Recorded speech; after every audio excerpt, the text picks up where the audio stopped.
Les ministres en charge de la communication et des technologies de l'information et de la communication et aussi étaient en conclave à Bamako, au Mali, vous l'avez vu.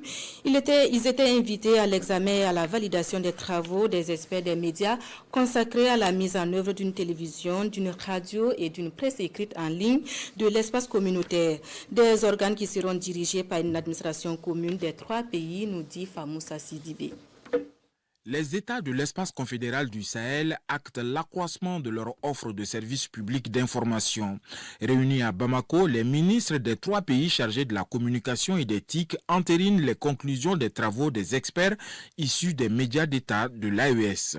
Il s'agira de mettre sur pied une plateforme numérique avec 3 fenêtres majeures dont 2 dédiées à la production et à la diffusion de contenus audiovisuels et la dernière sera consacrée à la presse écrite en ligne. Le défi le plus important pour nos États, c'est la communication. Nous sommes dans un contexte extrêmement difficile lié donc à l'insécurité et au terrorisme.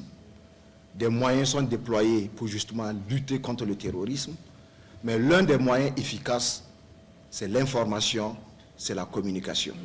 C'est aussi la culture, parce que nous devons transformer les mentalités, désarmer les cœurs et les esprits à travers donc l'information que nous allons diffusée auprès des populations. De nouvelles plateformes d'information donc pour des populations sahéliennes de plus en plus connectées auxquelles on propose tout et n'importe quoi.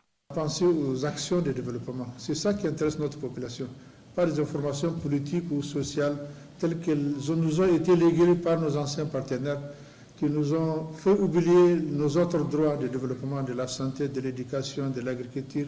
Les réseaux sociaux sont gavés de vraies fausses nouvelles qui sèment désordre et confusion. C'est dans ce contexte que les chefs d'État de l'AES offrent au public des 3 pays des plateformes qui viennent enrichir utilement l'espace des médias numériques.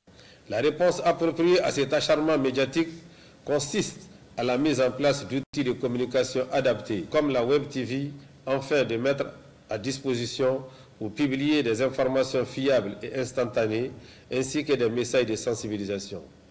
Toute chose qui nous permettra de nous distinguer et de déconstruire les contre-vérités afin de rassurer les populations de la communauté internationale du bien fondé de la marche amorcée par les peuples souverains de notre confédération.